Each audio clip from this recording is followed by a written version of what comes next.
Good morning. Good morning. A beautiful morning today. The sun is shining. How wonderful is that? The air is the air is breathable today. Very breathable. Good quality air today. The sky is blue. There are a few clouds here and there.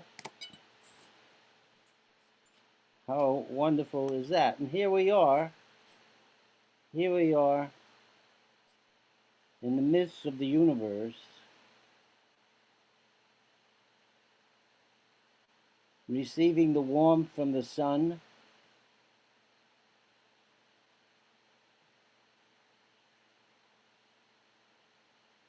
breathing in the air made by life itself. Hmm?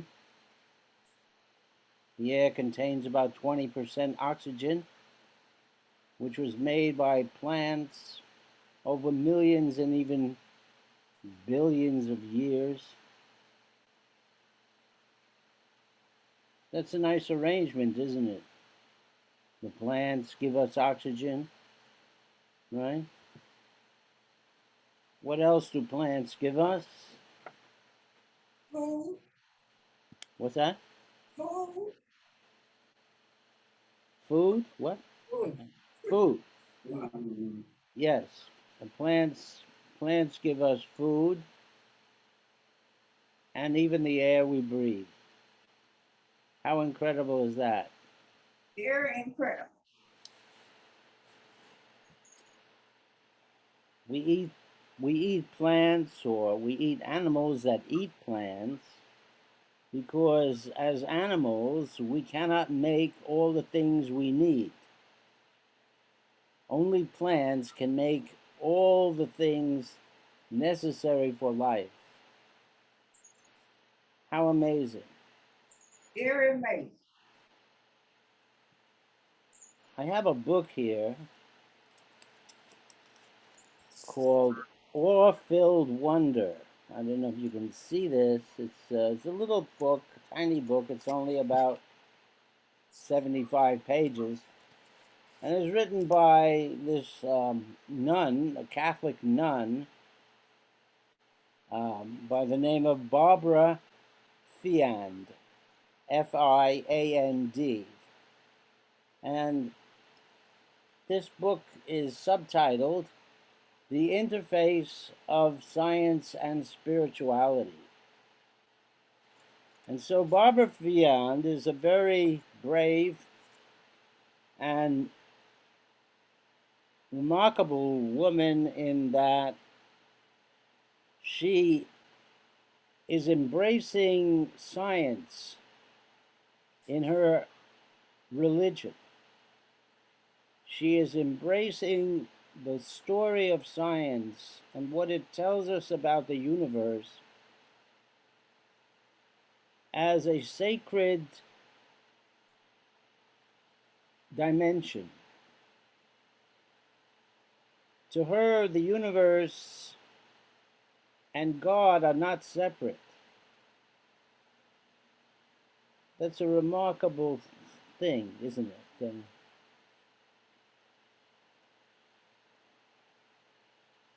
God is not simply some being out there somewhere apart from us, but in everything.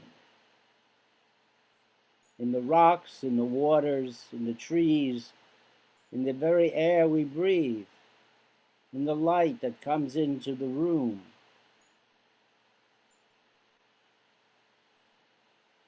This God is not the God of some traditionalists who see God as a being like us,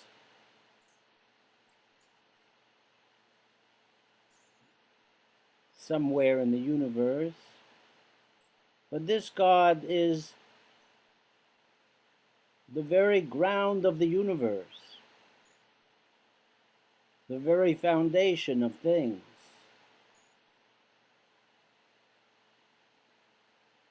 What do you think about that?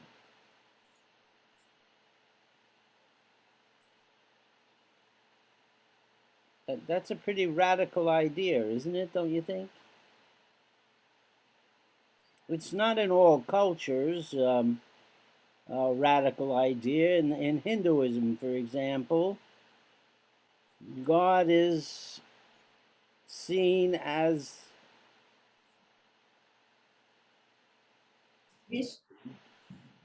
pardon? I just said mystery. Mystery, yes. In the Hindu culture, God is seen as a great mystery that is part and parcel of the entire universe. Indeed, the world, according to the Hindus, is simply an illusion, that there is only God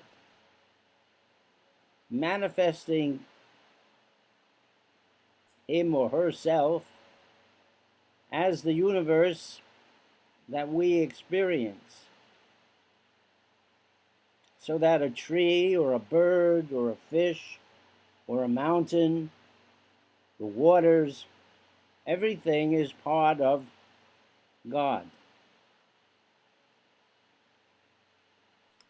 In Shintoism, you have the same idea, I believe.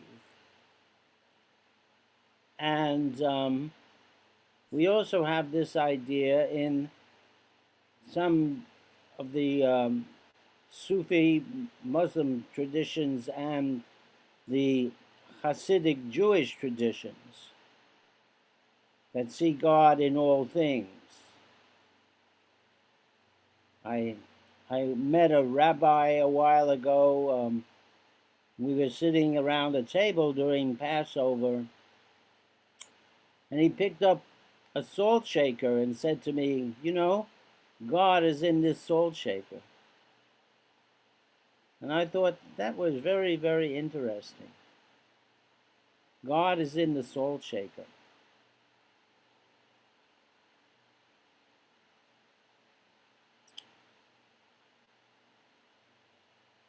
What we see generally is only the surface of things. We see the outer coat of what lies beneath. We see the outer surface of what lies beneath. And what lies beneath, when you go deep enough, is a very strange world that we're just beginning to understand. This world is the world of atoms and molecules that form the foundation of the physical universe. The sun is made of atoms, the air we breathe,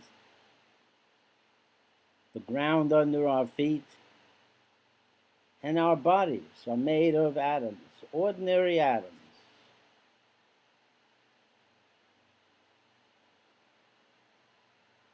This is what we're taught in school now. Every child gets this information that the world is made of atoms.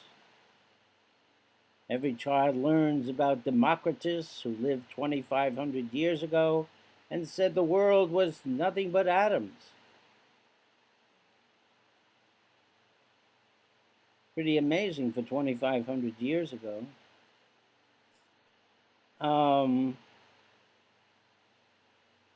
Up to the 19th century, up through the 19th century, the existence of atoms was hotly debated.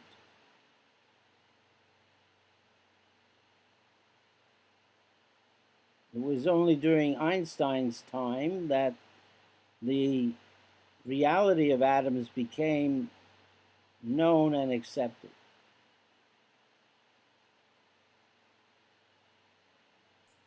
So today we smash atoms in great machines.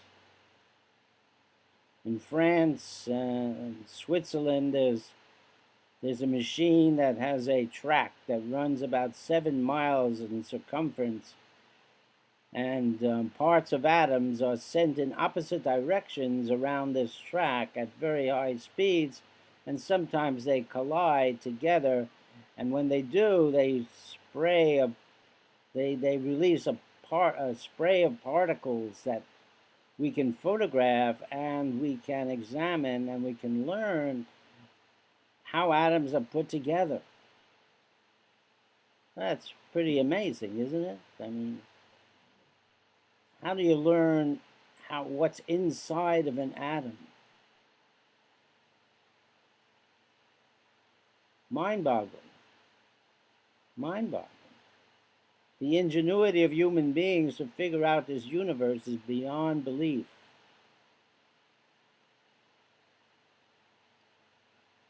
With our eyes, we can look up in the night sky if we live in a dark area, and we can see a couple of thousand stars. And that's all we thought the universe was till very recently. And now we know that there are more stars than grains of sand on the beaches of the world. That's pretty amazing. I mean, I don't have no idea of how to understand that.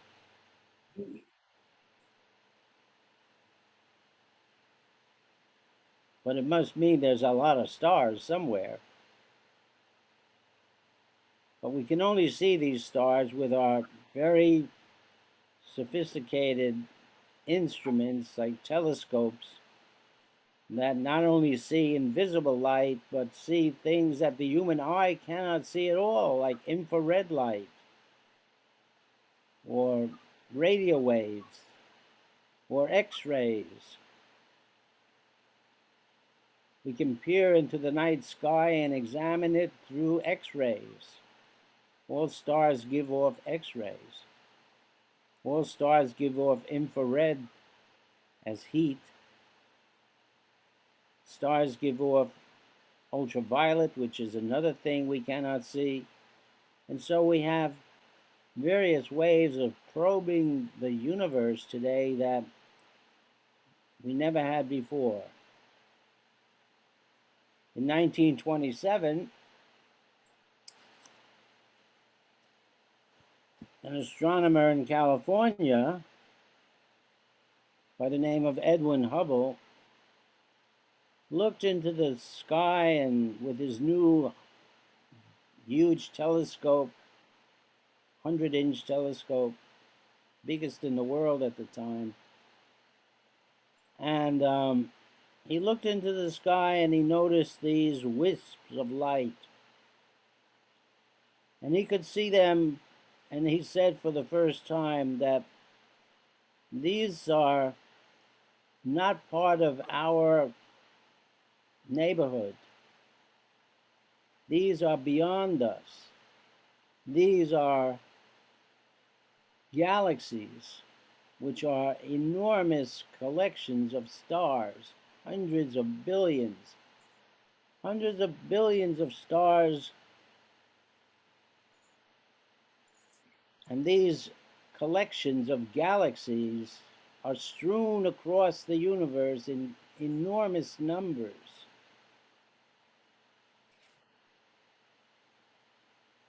So that when you add up these numbers, you might today come to about 2 trillion galaxies. Each of them may be having a billion or more, 100 billion or more stars. So that's a huge number. And by the way, now we know that many stars have planets. This is only in the last 20 years or so. We now understand that stars, it is normal for stars to have other planets, and many planets might be like the Earth. Many even might have life.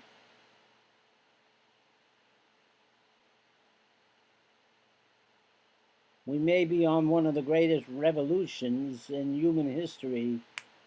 We may be on the crux or the cusp. Cusp, that's a good word, right? Cusp. What does that mean? The edge. The edge of a great, great discovery. One that will revolutionize our understanding of the universe and perhaps change the way we even live. And that discovery will be intelligent life in the universe. What do you think? Is that possible? You think the universe has lots of intelligent life, perhaps? Think you do? Could be. Well, thank you. Could be.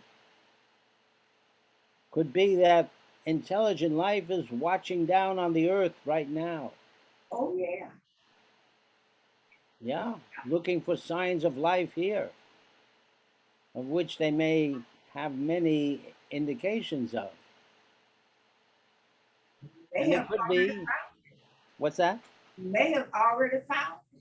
They may have already found us. Thank you. No, thank you. Thank you. There is much evidence that they have already found us. It's a mysterious thing that not we as humans won't know, but they will. It's not for us to know. Hmm. That's how I look at it.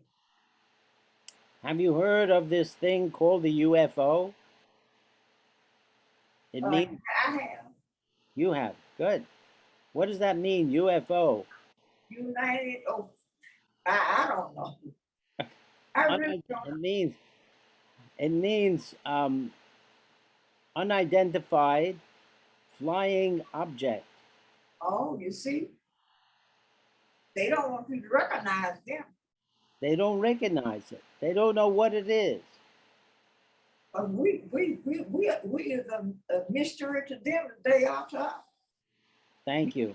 Neither party know. We don't know and they don't. Thank you. It's going to be a new world I believe so. when we look at each other in the face. Because we won't even know our loved ones, the immediate family. We won't know them either. We won't recognize them. Mm-hmm. I was talking to a young lady some years ago, and she was saying, when you get to heaven, you're gonna be flying around like an angel, but you still will not recognize your love. You, you know what I'm saying?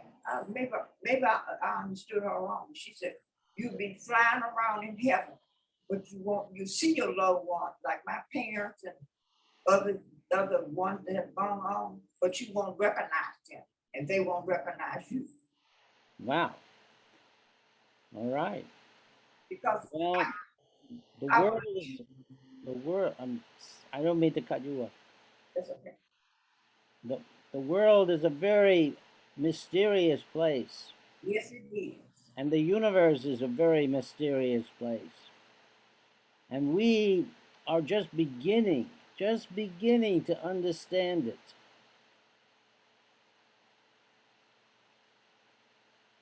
We always have to look at what we know as a wonderful thing, Right.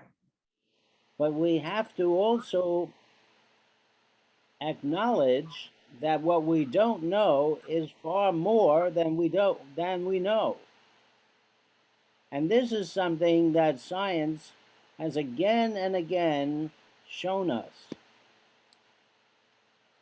Every time we become complacent or used to what we know and we think that we understand things pretty well, we are in usually for some surprises. And this is how it was in the year 1900, for example, when Lord Kelvin, a very famous British scientist, said that in physics we had learned all that we were going to learn pretty much, and the rest was simply details. But basically, we understood how the world worked and how things moved in space and so on, and we pretty much had a good understanding of the universe, but he was totally wrong. 5 years later, Einstein proved the existence of atoms, which had not even been acknowledged before that, and that this opened up in a huge, huge area of knowledge about the universe that was hidden from scientists of the day.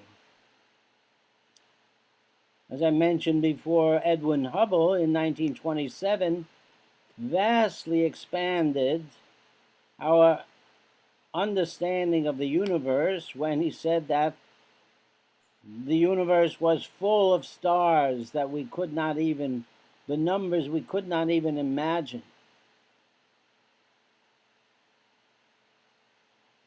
And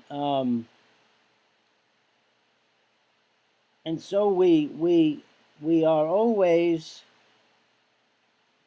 revisiting our understanding of the universe and revising it as more knowledge and data becomes available. Any questions?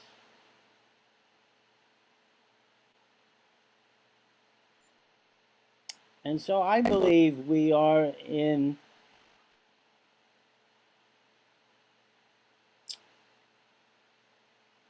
the place now where we can possibly understand the universe in very new ways. For example, here is a glass of water. Glass of water. Water is a very interesting substance. Yes? Without water, there would be no life. Most of our body's substance is water. And water is a kind of miraculous thing that is able to, for example, evaporate and rise up into the air and then form a cloud. And that cloud may travel thousands of miles across the land and finally drop as water again in the form of rain or snow. And so water has this ability to transfer itself around the world and to nourish the land and to nourish life. And why should it be? Why should we have water in the first place? Well, we need water to cleanse our system. Water is something that we all should drink like 8 glasses per day. Yeah, we should drink water, and it's wonderful for our systems. And but it is the constituents of the atoms. It's the makeup of the atoms that enable water to exist. You know, atoms like hydrogen and oxygen come together, and if you have 6 atoms of hydrogen and oxygen, 6 little units, you can form a very tiny drop of water.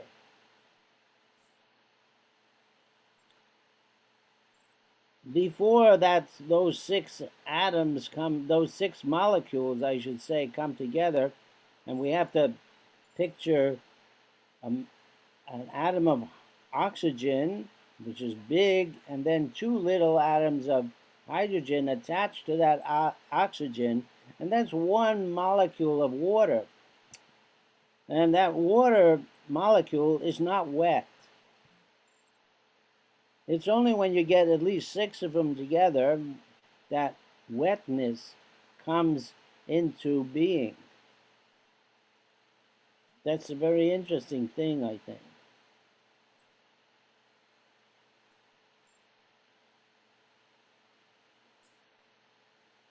And so water contains not only wetness, but all sorts of qualities that enable life to exist.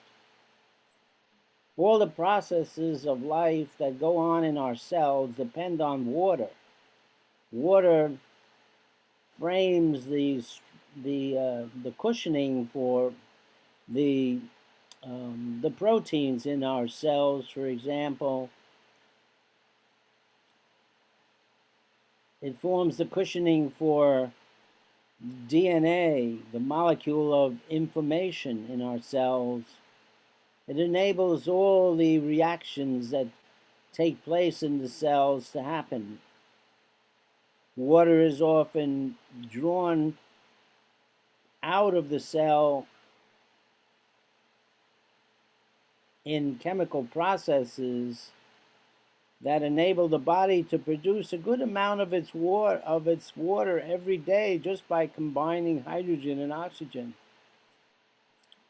I forget the percentage. I think it's something like 10% of the body's water is created by the body by bringing hydrogen and oxygen together. When the proteins of our body are formed, and after water, we're mostly proteins. There are thousands of different kinds of proteins in every cell. And those proteins are put together by taking a amino acid and attaching it to another amino acid. And in the process, which can go on for hundreds or thousands of times, in the process, an atom of hydrogen or two atoms of hydrogen and one atom of oxygen is removed from between the amino acids so they can stick together, and then so that water is drawn out of this process from hydrogen and oxygen that is in the substances that make proteins in our body. So it's pretty amazing. That's just a tiny taste of the enormous importance of water to life.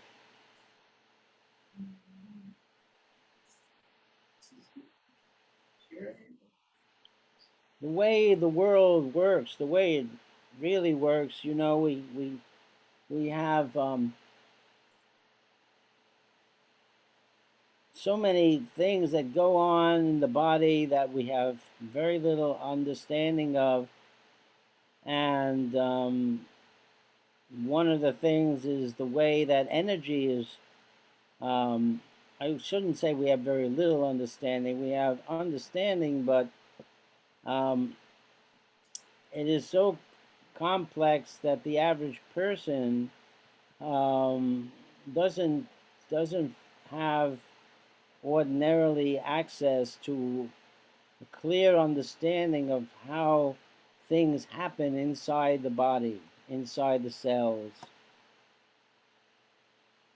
For example, if I were to take this nice ripe pear, right, and take a bite out of it, the body would immediately start breaking down the sugars in that pear and immediately start to process those sugars so that the body could retrieve energy in those sugars that came from the sun.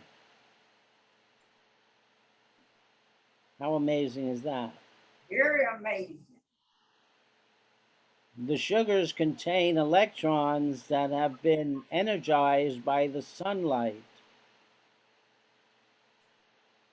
And the body uses those electrons to recreate energy. And one of the most important parts of that is the presence of oxygen.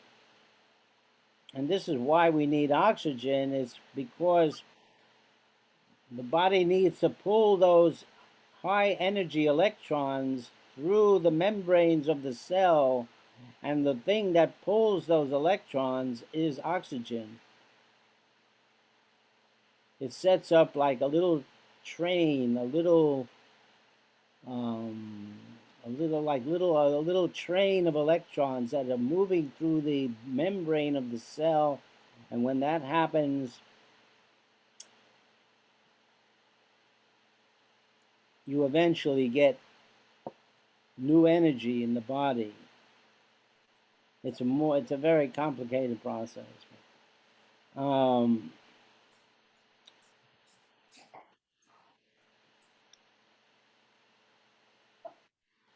any questions or comments?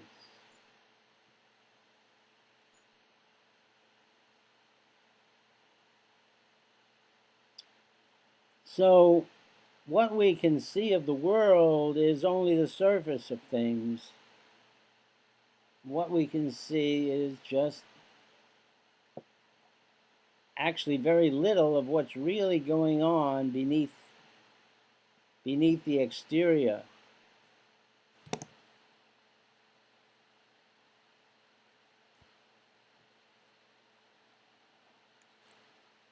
Let's see if I can find something here.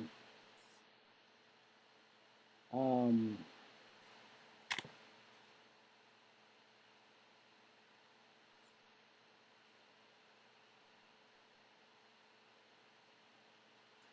Here's a quote from one of my teachers, Dr. Brian Swim, who was a cosmologist, physicist. And he writes, the importance of the cosmological tradition is its power to awaken those deep convictions necessary for wisdom.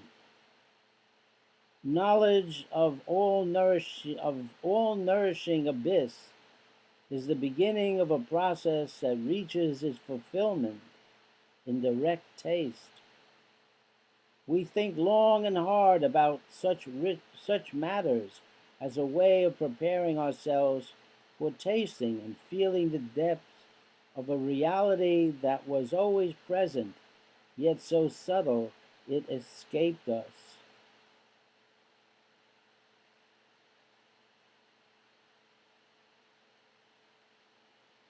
It may be that in the next 1,000 years, religious convictions will be awakened and established within the young primarily by such meaningful encounters with the mysteries of the universe, and only secondarily by the study of Scripture.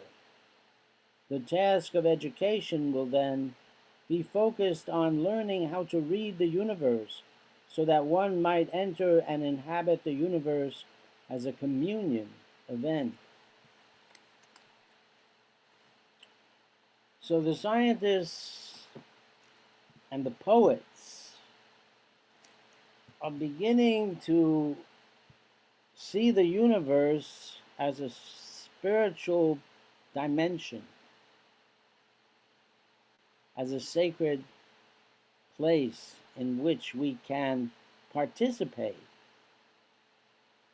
in its spiritual nature.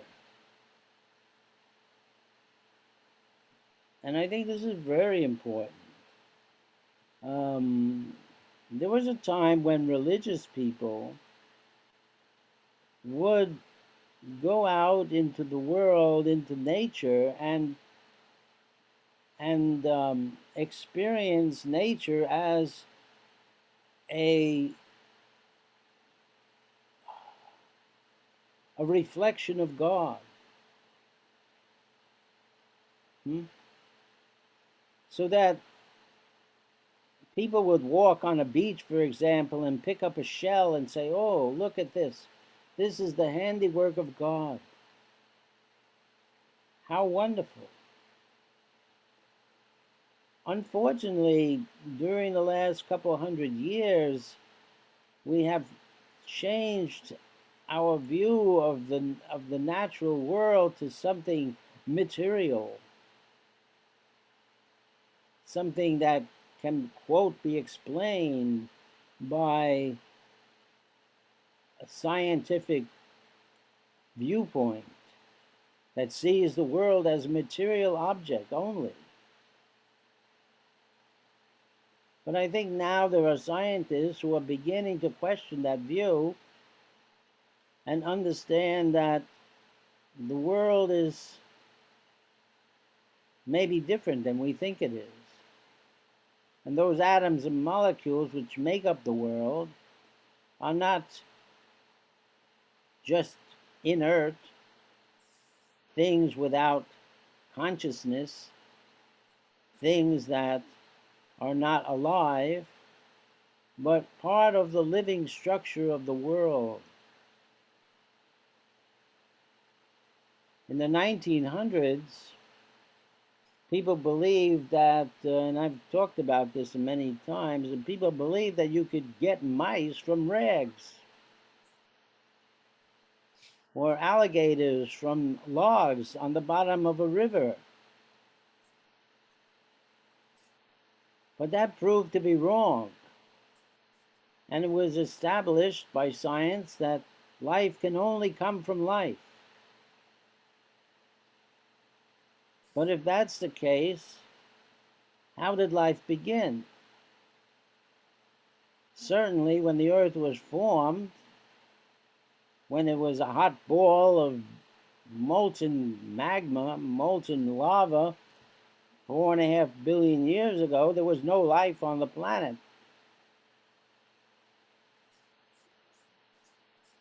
But as the earth cooled, and the oceans formed, and the atmosphere became steady, the first life appeared.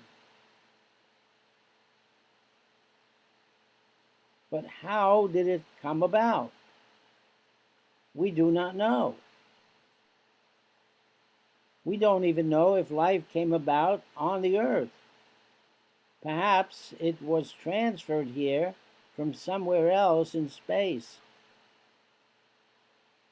Or rather, not life itself, but that which makes up life, the precursors of life, like amino acids and nucleotides, which become DNA, things like that, we may be able to find out there in space.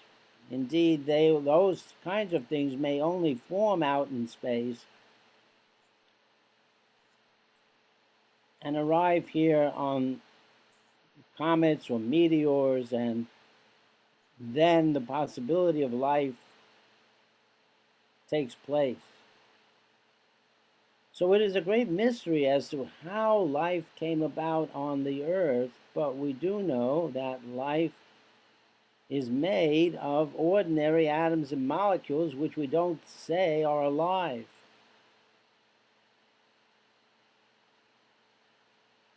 But is that so?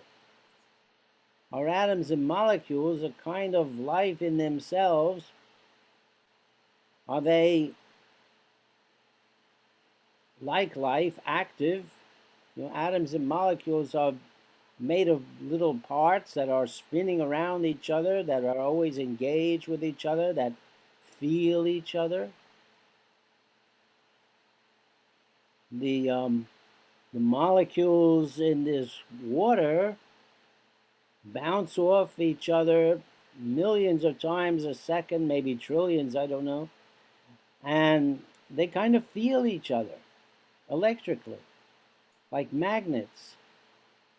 They attach and let go, and attach and let go, and that's what makes water what it is.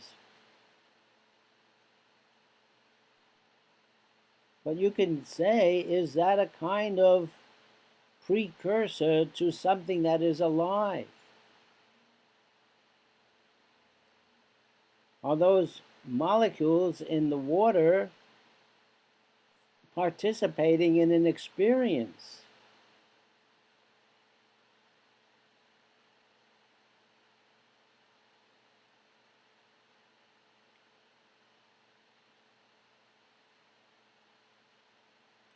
So that the whole world can be seen as made of atoms which are experiencing each other.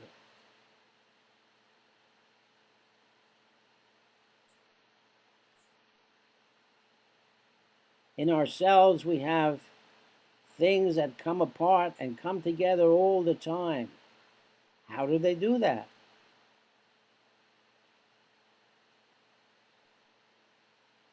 They electrically are engaged with each other.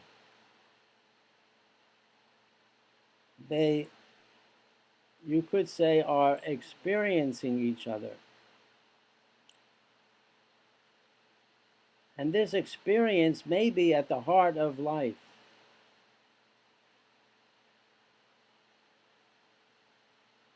It may be that the whole universe is in some way alive.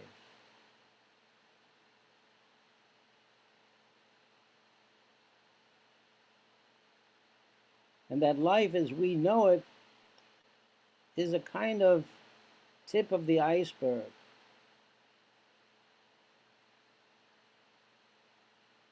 A kind of thing we only see the forms of life, but we don't see the forms that lead up to life, which are not unlike life itself.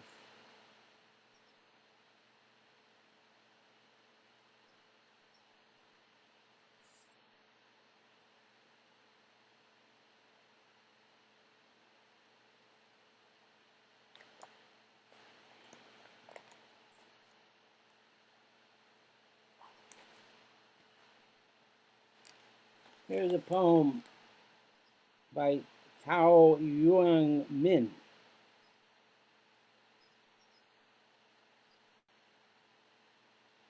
Probably written 500 years ago or more.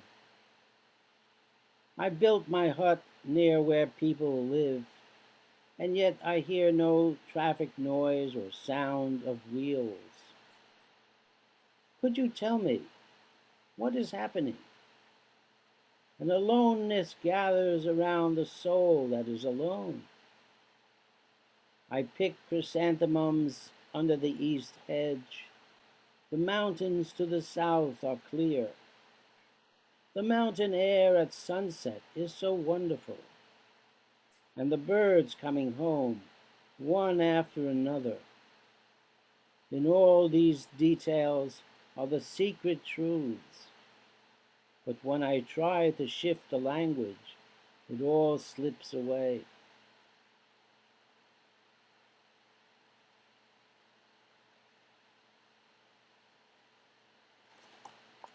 It is very difficult to talk about the universe.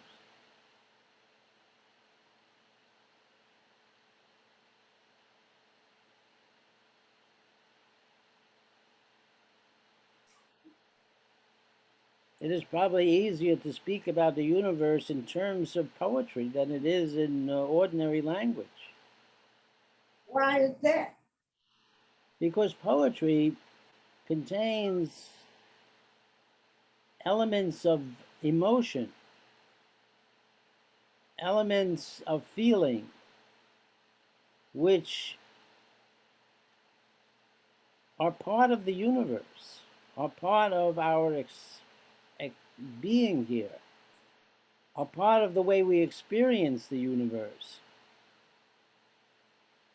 Now, you can experience the universe like many scientists do today, where they say, well, you know, this happens, A happens, B, and then B happens, and then C happens. You get two things together, they form something new, and that's the end of it. But the scientists usually don't say, boy, isn't that a wonder? Isn't that amazing? How incredible. How amazing the sun can produce energy over 5 billion years. Enough time for life to arise on Earth. If the sun were made of coal or wood, it would have burned out a long time ago. But the sun is made of atoms, of hydrogen and helium, and when those things are brought together in a cosmic dance, you might say, the sun produces energy, produces light and warmth over billions of years. Incredible. Yes, it is.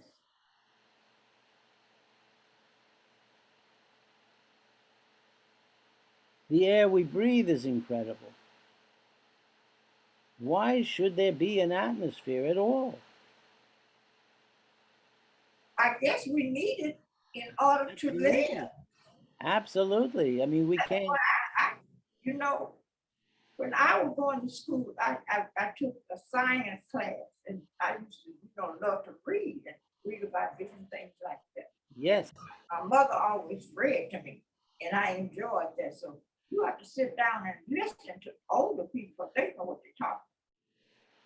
And just as like you got all this experience. You've been there. You've done that. You're teaching us something. Thank you. Thank you. You see, it takes usually a long time to begin to understand the nature of the world, and And you're just beginning. this would take a long time. All this that you're giving up, but it's a good thing. It's Mhm. actually I think the more we can understand about the world, the more we treasure the world and treasure our lives and the beauty and the mystery of it all. So, you know, oh, I wanted to, before we depart today, I want to mention this wonderful new book that I have. And we'll talk about this perhaps in the weeks to come.